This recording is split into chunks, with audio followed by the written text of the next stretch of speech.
I'm Dr. Brittany Harker Martin, and I am here as an assistant professor of the leadership department at the Workland School of Education at University of Calgary. And I'm also here as the former director of the Workland Youth Leadership Center. So I'm here to talk to you today about what it means to prepare our next generation.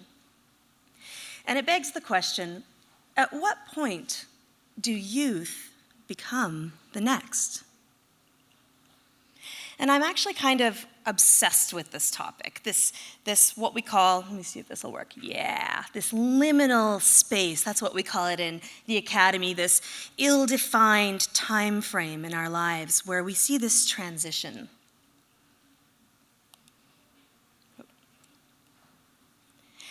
So I'd like you to actually raise your hand in the room if you're under the age of 25. Hi, and proud. Come on, put your hands up. You're the youth in the room. According to the definition of the age of affordability, you're our youth. Now raise your hand if you're over 25. You can't hide it now. All right. And keep your hand up if you remember your youthful you. Okay? So that's who I'm talking about too. I'm talking to you. That's what I call the YOU in youth. And that is someone who somehow gets lost in our society.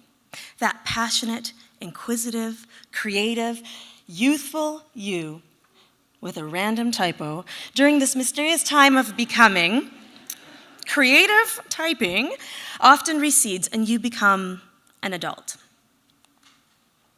So to illustrate this best, I'd like to actually tell you a story. This is The Giving Tree by Shel, Silverstein. And I call it a modern fable or a parable because of the truths within it. Once there was a tree, and she loved a little boy. And every day, the boy would come and he would gather her leaves and make them into crowns and play king of the forest. And he would climb up her trunk and swing from her branches and eat apples. And the boy loved the tree very much, and the tree was happy. But time went by, and the boy grew older, and the tree was often alone. And now, because I only have 7 minutes, I'm going to give you the drive-by version of this.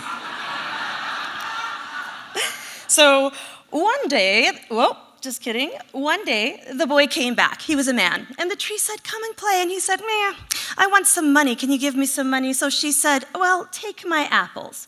And he took the apples and sold them and made his money. And then he came back after a long time, and he said, "I want a house." And she said, "Well, okay, take my branches and sell them." And he did. He took the branches and he built his house. And then after a very long time, he came back and he said, "I want a boat. I want to get away from here." And so she said, "Take my trunk." And so he did. He cut down her trunk and made a boat and sailed away and left her, an old stump, feeling quite useless. And then, after a long, long time, and feeling bored with his meaningless life, and maybe having a little regret, he came back and sat on her. The end.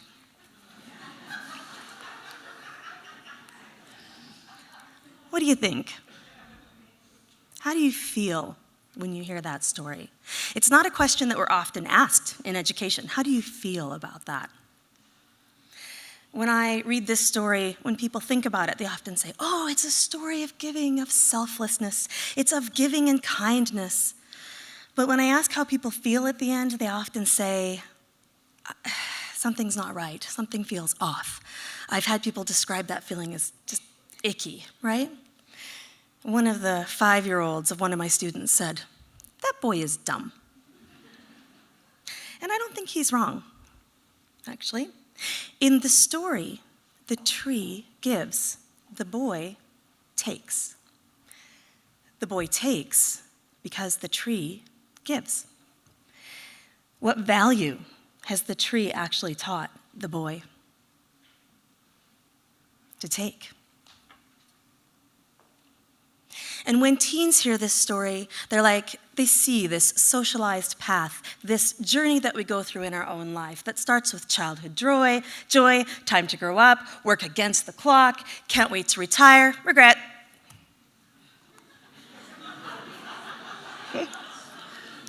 Okay, it doesn't always end with regret, but it usually does end with the story of, "I sure would like a a boat to get far away from here, right? At least somewhere where it's not minus 23, please. And the youth response when we talk about this story is often, aha, I knew it. I'm not the entitled, bratty group that you've all labeled me as in the media. You taught this to me, adults. You did this. And they're kind of right. What happens to that youthful joy? Do you remember making mud pies and building forts and finger painting, finger jello, making a mess just because it was fun to make one? What's missing in the Giving Tree story is a pursuit of happiness together through a spirit of exploration and mutual benefit. That tree just gives unconditionally, and the giving is one way, and that's not natural. And sharing a life that means something. So how do we capture that? Promote those things in school as lifelong values? What impact would that have?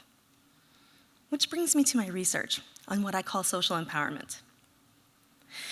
So thinking about these things, I based my work on a whole bunch of theories from different branches of psychology: social psychology, cognitive psychology, educational psychology, and social learning theory. Whoa, there we go.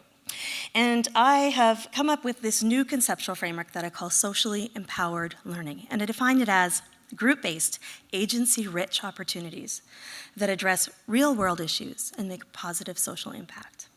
And my research shows that when learning is designed to be socially empowered, which is the combination of those four things, that students are actually more engaged. And because this is based on rigorous psychometrics, this is actually something that we can measure. And so I did. So this is what we call in research a structural equation model. It looks at different relationships that we can measure. So this model, stop doing that. This model actually tests to see that the effect of empathy and ethical mindset, that if we can actually build those in to conversations in schools, and then design learning so that it's socially powered through those group-based, agency-rich, real-world, and social change initiatives, that we can actually increase student engagement. What it also shows is that when we do these things, the kinds of activities that teachers can use to teach these things also happen to foster what we call an entrepreneurial spirit, meaning that students will engage in their learning and approach tasks in life like entrepreneurs do. So the Rozsa Foundation funded our research to go into schools, and we actually tested this looking at 3 different groups. So the first group was a group of kids who were able to do the Kids Go Global program, which helped them design social enterprise. The second group was, what is happening? Now you know the secret. The second group did real-world learning through arts-integrated learning, so they used music and drama and dance. The third group had a combination of both social enterprise and arts integration. And now, here's what we found. That actually all 3 programs showed a statistically significant increase in entrepreneurial spirit. It didn't matter which one they took, from before, stop it, to after, their entrepreneurial spirit jumped up. Meaning they were more resilient. They were more interested in what they were doing. They were thinking in design-based ways where they were prototyping and experimenting and trying things out and learning through failure. We also found that the highest scores were from the combined program. That there's a measurable positive effect when we added the arts. But put another way, there was a measurable, obvious deficit in the groups that did not have the arts. And that's a way that we need to start thinking about this. This thing's gone rogue. Forget about it. I'm just going to use my hand here. All right. Here's another finding that we're pretty excited about. So we also found that kids who speak English as a second language had the highest scores in the group. Not just that they were engaged, that they were more engaged than kids who speak English as a first language. Quit it. And I don't know where David is. Is there any reason why this is going? I'll just improvise. We also found that it reduced anxiety levels. So kids who reported that they had high anxiety levels at the beginning of the program reported that it was reduced. So agency and emergence were central to our model. We found that kids are drawn into experiences where we sense that we have the power to create what we imagine, and it's not predetermined. We call it emergence cognition. It's like brain jazz, and kids just love it. But it's not just kids. Everyone loves it. So I think that's where that tension comes in when we look at what's happening with youth. That there's a real tension between them wanting to control and design and be entrepreneurial in their lives, and then coming to that point where there's a pull to become something different. And there's a real tug in the values of childhood. Learn through play and failure compared to only do your best. Take the time to ponder and imagine compared to stop wasting time, be efficient.